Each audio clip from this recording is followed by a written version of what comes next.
बिस्मिल्लाहिर्रहमानिर्रहीम, अस्सलाम वालेकुम व्यूअर्स। मैं हूं नूर, आपके अपने चैनल चटखारा फ्यूजन्स बाय नूर से। अब कोफ्ते बनाना आपके बाएं हाथ का खेल है।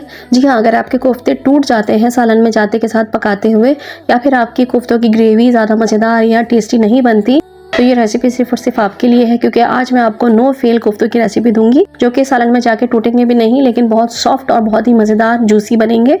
इसके अलावा आपकी ग्रेवी भी बहुत ही शानदार और बहुत ही जायकेदार बनेगी। तो चलिए हम रेसिपी को स्टार्ट कर लेते हैं। कोफ्ते बनाने के लिए मैंने यहाँ पे आधा किलो के करीब कीमा ले लिया है। कीमा साफ सुथरा होना चाहिए, ज़्यादा चर्बी वाला नहीं होना चाहिए, इस बात का खास ख्याल रखिएगा। 2 मुट्ठी के करीब मैंने यहाँ पे धनिया ले लिया है, मोटी मोटी डंडियाँ आप लोग निकाल दीजिएगा।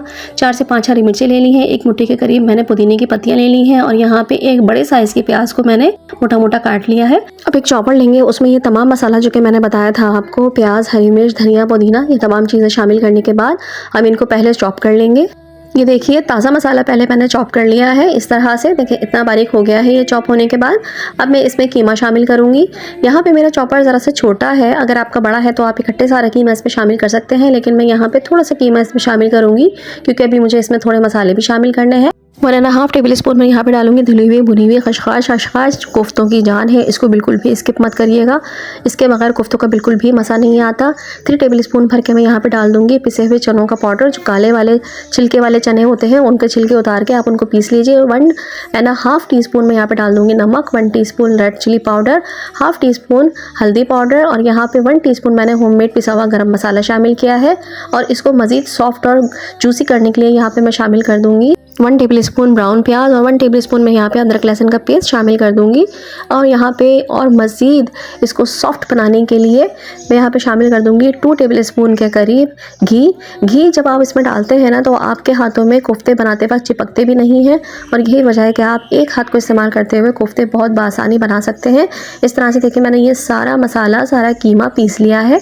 क्योंकि मैंने इसको पोर्शंस में करके पीसा है, इसलिए मैं इसे अच्छी तरह से हाथ से पहले मिक्स कर लूँगी। ये देखिए कितना अच्छा और बेहतरीन मसाला हमारा पिसा है और हाथ में चिपक भी नहीं रहा।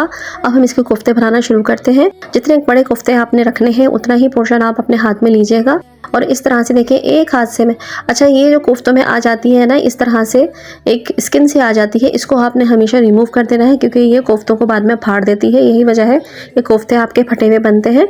ना तो मैंने अपने हाथ पे पानी लगाया है और ना ही मैंने अपने हाथ पे घी लगाया है। इस तरह से देखें कितने इजीली हमारे कोफ्ते बनके रेडी हो रहे हैं, और एक हाथ से मैं इसको रोल कर रही हूँ, और ये एक हाथ से ही बहुत इजीली आपके कोफ्ते बनके रेडी हो जाएंगे। ये देखिए कितना अच्छा और कितना ज़बरदस्त हमारा कोफ्ता रेडी हो गया है। इसी तरह से मैं तमाम कोफ्ते तैयार कर लूँगी। आज थोड़ी तबीयत की वजह से ज़रा एनर्जी थोड़ी डाउन है, तो इस बात को प्लीज़ इग्नोर कीजिएगा। ये देखिए सारे कोफ्ते हमने बना लिए हैं। तकरीबन नॉर्मल साइज़ के 12 कोफ्ते बनके रेडी हुए हैं आधा किलो कीमे में। अब हम ग्रेवी की तैयारी कर लेते हैं। अब एक प्याले में मैंने 100 ग्राम के करीब दही ले लिया है। इस दही में ज़्यादा पानी नहीं है, गाढ़ा दही है। इस दही में 4 टेबल स्पून के करीब ब्राउन प्याज के शामिल कर दूंगी, और इसको एक पेस्ट बना लेंगे हम। गाढ़ा गाढ़ा पेस्ट हम बना के रेडी कर लेंगे। अब इस पेस्ट को उठा के हम साइड में रख देंगे। अब एक बर्तन में हम आधा कप के करीब ऑयल ले लेंगे।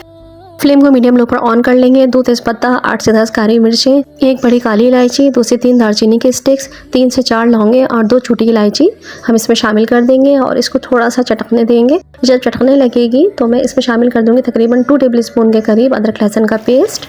अदरक लहसुन का पेस्ट डालने के बाद हम इसको अच्छे से भूनेंगे। तकरीबन 1 से 1.5 मिनट हम अदरक लहसुन के पेस्ट को भूनेंगे। अदरक लहसुन देखिए दानेदार सा हमारा हो गया है। अब मैं इसमें तकरीबन थोड़ा सा पानी शामिल कर दूंगी कि अदरक लहसुन हमारा जले नहीं। अब मैं इसमें खुश्क मसाले डालना शुरू करूंगी, जिसमें मैं डाल दूंगी तकरीबन 1 टीस्पून के करीब नमक। नमक आप अपने टेस्ट के हिसाब से ऐड कीजिएगा। 1.5 टीस्पून मैं यहाँ पे डाल दूंगी रेड चिली पाउडर, 1/2 टीस्पून यहाँ पे डाल दूंगी हल्दी पाउडर, और 1.5 टीस्पून ही मैं यहाँ पे शामिल कर दूंगी धनिया पाउडर। अब इन तमाम मसालों को भी हम मीडियम फ्लेम पर 1 से 2 मिनट के लिए भून लेंगे। अदरक लहसुन के बाद जो मैंने पानी शामिल किया था वो इसलिए शामिल किया था कि जब आप मसाले डाल रहे हो तो हमारे मसाले जले नहीं, क्योंकि उसमें थोड़ा बहुत टाइम तो लगता ही है। अब इन तमाम मसालों को हम मीडियम फ्लेम पर भून लेंगे। मसालों को ज़्यादा भूनने की ज़रूरत नहीं है, बस धनिया को थोड़ा सा भूनना ज़रूरी होता है।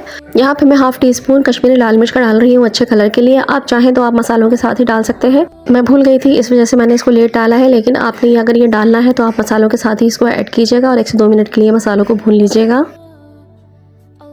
1 से 2 मिनट मसालों को भूनने के बाद जो हमने दही और प्याज का पेस्ट बना के रखा था वो हम इसमें शामिल कर देंगे। अब इसको हम अपने मसालों के साथ अच्छे तरीके से मिक्स कर लेंगे।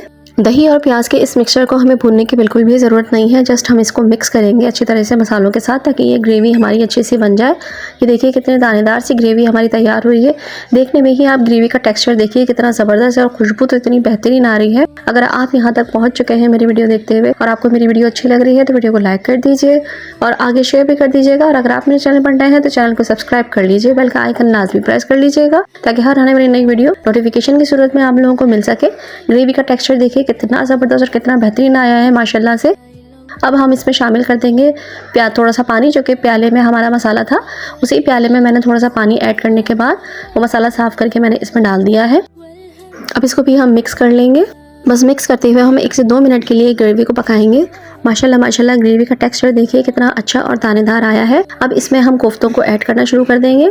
बस हमें कोफ्तों को इसमें जस्ट ऐड करना है। ऐड करने के बाद हम बिल्कुल भी चमचा नहीं इसमें चलाएंगे। बस इस तरह से आपने कढ़ाई को हिलाते हुए ही इसको मिक्स करना है, ताकि ये नीचे से लगे नहीं। और फ्लेम को अब आपने लो कर देना है और लो करके इसको ढक के तकरीबन 5 मिनट के लिए रहने देना है। 12 में से 6 कोफ्ते मैंने पका लिए थे और 6 कोफ्ते मैंने फ्रीज़ करके रख दिए हैं। फ्रीज़ करने का तरीका यह है कि इस तरह से आप किसी कंटेनर में अलग अलग करके कोफ्तों को रखेंगे। एक के ऊपर एक नहीं रखिएगा, वरना ये निकलने में बहुत प्रॉब्लम करेंगे। इस तरह से ये अलग अलग करके रखेंगे तो ये ईजिली निकल जाएंगे। या तो फिर आप किसी प्लेट में क्लिंग लगा कर भी रख सकते हैं फ्रीज़र में। अब जब आपको बनाना होगा आप ग्रेवी तैयार करेंगे और ग्रेवी तैयार करके फ्रीजर से निकाल के ये कोफ्ते डायरेक्ट ग्रेवी के अंदर शामिल कर देंगे। अब जिस तरह से मैंने 5 मिनट के लिए कोफ्तों को धीमी आंच पे रखा है, आप इन कोफ्तों को 10 मिनट के लिए धीमी आंच पे रखेंगे, ताकि ये बीच में से सॉफ्ट हो जाए और जितना पानी निकलना हो वो निकल जाए। और उसके बाद ये सेटल हो जाएंगे तो फिर आप इनको आराम से हिला सकते हैं चमचे की मदद से। कोफ्तों को दम पे रखे हुए 5 मिनट हो चुके हैं। कोफ्ते हमारे सेटल हो चुके हैं। इस तरह से मैं हल्के से बस नीचे से कोफ्तों को थोड़ा सा हिलाऊंगी ताकि ये पेंदा छोड़ दें। अब मैं इनको हिलाने के बाद हैंडल पकड़ के ही इनको मिक्स करूंगी इस तरह से ग्रेवी में। अब मैं इसमें आधा गिलास के करीब पानी शामिल कर दूंगी। आपको जितनी ग्रेवी रखना हो, जितनी पतली या गाढ़ी ग्रेवी रखना चाहते हैं आप उतना पानी इसमें ऐड करिएगा। और अगर आप इनमें आलू इस्तेमाल करना चाहते हैं, आलू काट के डालना चाहते हैं, तो इस स्टेज पर आप आलू डाल सकते हैं। अब इस स्टेज पे 1 टीस्पून के करीब मैं गरम मसाला शामिल कर दूंगी और इनको अच्छी तरीके से मिक्स कर लूँगी। जो पानी हमने डाला था उसमें देखें बॉयल आ चुका है। अब मैं इसको कवर कर दूंगी और 2 मिनट के लिए इसको दम पे रखूँगी बिल्कुल धीमी आँच पे। और ये हरी मिर्चें हैं जिनको मैं बिल्कुल लास्ट में डालूंगी और दम पे रखूंगी ताकि इसकी खुशबू बहुत अच्छी सी आए। अब ये देखिए 2 मिनट गुजर चुके हैं। 2 मिनट के बाद हम इसको चेक कर लेते हैं। ये देखिए ग्रेवी हमारी पक चुकी है, कोफ्ते भी हमारे पक चुके हैं। क्योंकि कोफ्तों का कीमा बिल्कुल ही बारीक होता है, इसलिए इनको ज़्यादा देर पकने में नहीं लगती। देखिए माशाल्लाह माशाल्लाह लग रहे हैं ना, वैसे कि आ रहा है ना मुंह में पानी आपके। बस इस तरह से देखें हमारे ये कोफ्ते बनके बिल्कुल रेडी हो चुके हैं। बस अब लास्ट में मैं इसमें शामिल कर दूंगी जो हरी मिर्चें मैंने रखी थी, 4 से 5 हरी मिर्चें को बीच में से स्प्लिट करके मैं शामिल कर दूंगी। और इसमें थोड़ा सा डाल देंगे हम हरा धनिया। बस इसको हल्का सा मिक्स करेंगे और 2 से 3 मिनट के लिए दोबारा से बिल्कुल धीमी आंच पे दम पे रख देंगे, ताकि हरी मिर्चों का और धनिया का फ्लेवर भी हमारी ग्रेवी में आ जाए। ये देखिए 3 मिनट के बाद मैंने फ्लेम को ऑफ कर दिया था। माशाल्लाह माशाल्लाह हमारे कोफ्ते बनके बिल्कुल रेडी हो चुके हैं। ऑयल भी ऊपर आ चुका है और कितना खुश रंग और कितना खुश जायका देखने से ही लग रहे हैं। चलो हम इनको डिश आउट करके दिखाते हैं। माशाल्लाह अल्हम्दुलिल्लाह कोफ्ते बनके बिल्कुल रेडी हो चुके हैं। वो लोग जो कि डरते हैं कोफ्ते टूट जाएंगे, बिखर जाएंगे या ग्रेवी अच्छी नहीं बनेगी या जायका नहीं आता जिनकी ग्रेवी में, वो मेरी इस रेसिपी को ज़रूर फॉलो करें और जैसे मैंने बताया है बिल्कुल वैसे ही उसी रेशो से तमाम चीज़ें डालें, तो इंशाल्लाह ताला आपके कोफ्ते बिल्कुल भी नहीं टूटेंगे। एकदम नो फेल रेसिपी है मेरी ये, तो इसे ज़रूर ट्राई कीजिएगा। इंशाल्लाह ताला आपको कभी भी मायूसी नहीं होगी। आपको रेसिपी पसंद आए तो रेसिपी को लाइक ज़रूर कर दीजिएगा और आगे शेयर भी ज़रूर कर दीजिएगा। कोशिश यही होती है कि जैसी भी तबीयत हो आप लोगों के साथ अच्छे से अच्छी शेयरिंग की जाए, ताकि उन लोगों को भी फ़ायदा हो जो कि अच्छा खाना बनाना चाहते हैं और परफेक्ट खाना बनाना चाहते हैं। इंशाल्लाह ताला आऊँगी अपनी नेक्स्ट रेसिपी के साथ। जब तक के लिए नूर को अपनी दुआ में ज़रूर याद रखिएगा। अल्लाह ताला हम सब के रिज़्क़ में बरकत अता फरमाए, हम सबको नेक रास्ते पे चलने की और नेकियां करने की तौफीक अता फरमाए। आमीन सुम्मा आमीन। तो चलिए फिर इजाज़त दीजिए। अल्लाह हाफिज़, अल्लाह निगहबान।